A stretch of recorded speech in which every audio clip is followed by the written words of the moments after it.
Heute in RTL Aktuell: Ausstieg beschlossen. Die rot-grüne Koalition hat sich mit den Stromversorgern auf das Ende der Atomkraft in Deutschland geeinigt. Die ersten Kraftwerke sollen bis Ende 2002 vom Netz gehen. Trauer um Polizisten nach den... Ja, Rahl, ich habe Glück. Aber morgen wird das Wetter wieder besser, denn das Hoch über Frankreich gewinnt immer mehr an Einfluss und kommt in den nächsten Tagen zu uns. Dann wird sich auch die kühlere Luft wieder erwärmen, sodass wir am Wochenende alle in T-Shirts herumlaufen können.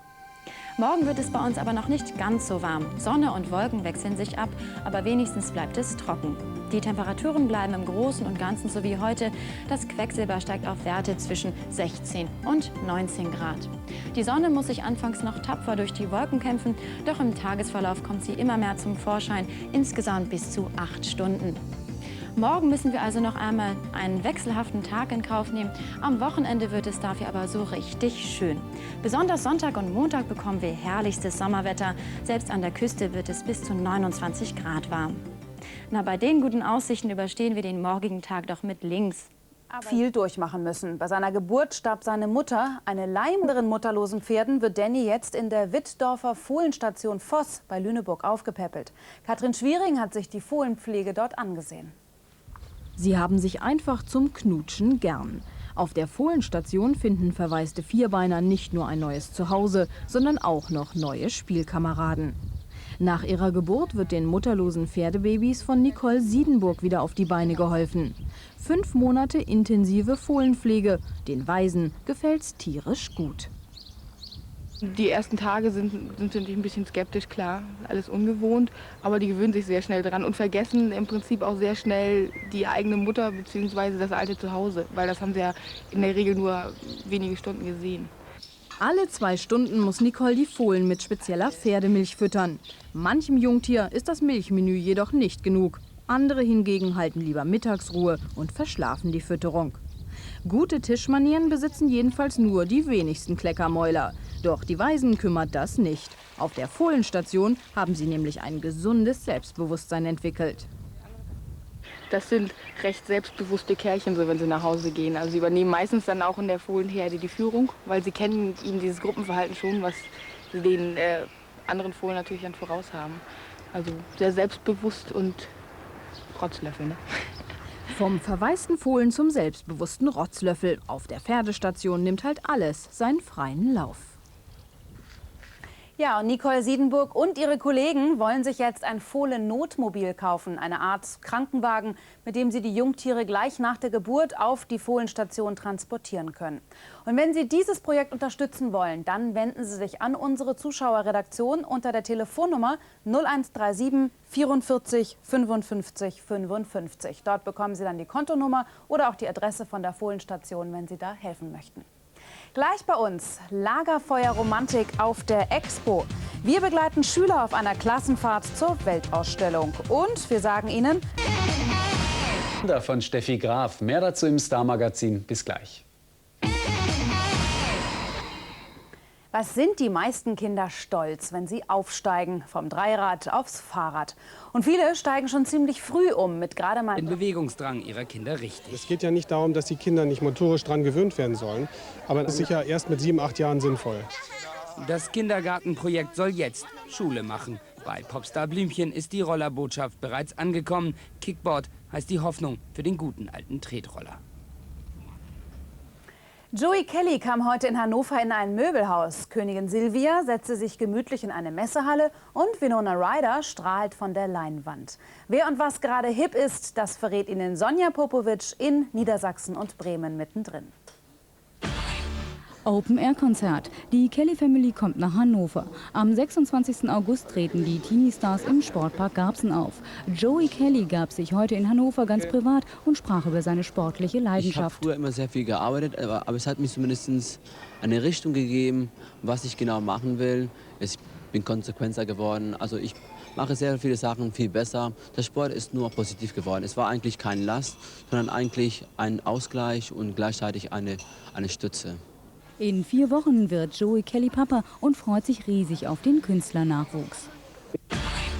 Musikgenuss, frisch gestylt und schick gemacht. So begab sich das schwedische Königspaar gestern zum Konzert des schwedischen Nationalorchesters. Zum Abschluss des Nationentages gab es noch eine Gala für Königin Silvia und Gatten Karl Gustav. Einen herzlichen Empfang bereiteten die Niedersachsen dem Königspaar, als sie nach einem kilometerlangen Stau auf dem Expo-Gelände ankamen. Eine Königin zum Anfassen, so schwärmten viele Besucher. Kinotipp. Nach einem vermeintlichen Selbstmord... Hey, hast du heiße Schokosauce? Ja. Kirschen und Eierlikör? Der Film Durchgeknallt besticht vor allem durch die Leistung Sachsen und Bremen.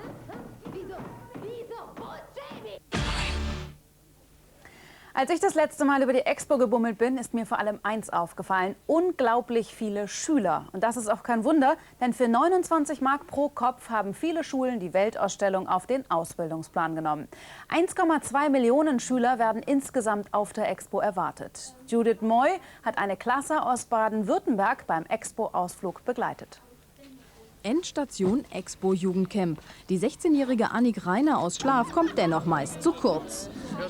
Es gefällt uns sehr gut hier, weil auch so viele andere junge Leute da sind, auch aus dem Ausland eben.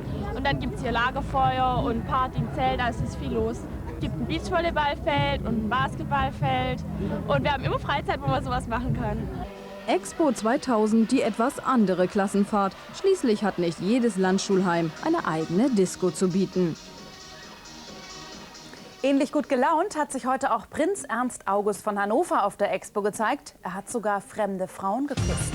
Expo-Generalsekretärin Birgit Breuel bekam die herzliche Begrüßung des Welfenprinzen gleich auf beide Wangen gedrückt. Überhaupt zeigt sich Ernst August in letzter Zeit ziemlich häufig charmant und gut gelaunt mit Gattin Caroline bei uns in Niedersachsen. Den Grund dafür erfahren Sie, wenn Sie dranbleiben. Manche Frack.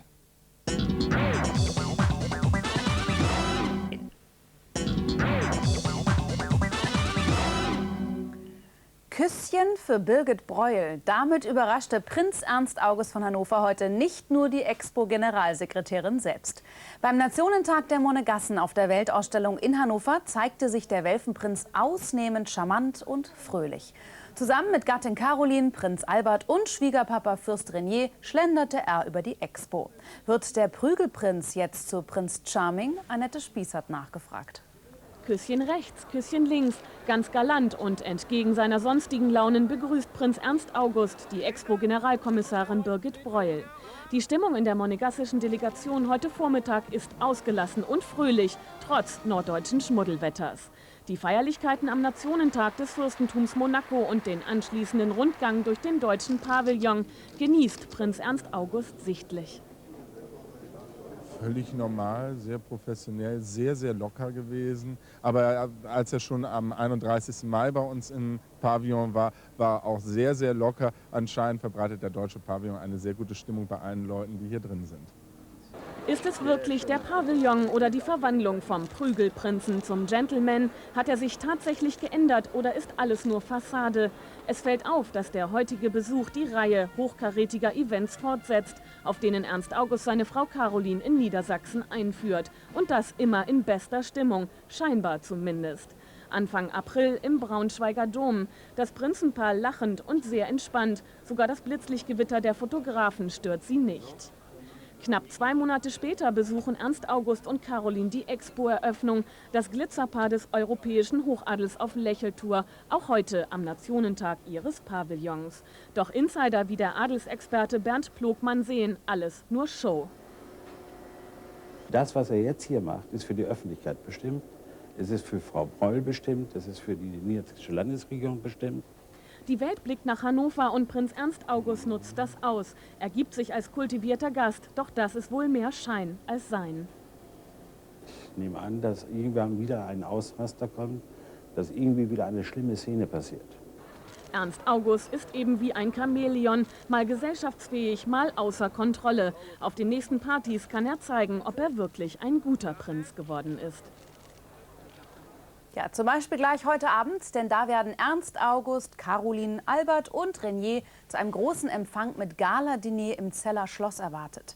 Wie sich der Prinz da aufführt, das zeigen wir Ihnen morgen hier natürlich bei Guten Abend Niedersachsen und Bremen. Außerdem die Zahlengenies. Es gibt tatsächlich Menschen bei uns, deren Hobby ist es, die Fahrpläne der Deutschen Bahn auswendig zu lernen. Was das soll, das erfahren Sie auch morgen hier. Bis dahin, tschüss und schönen Abend.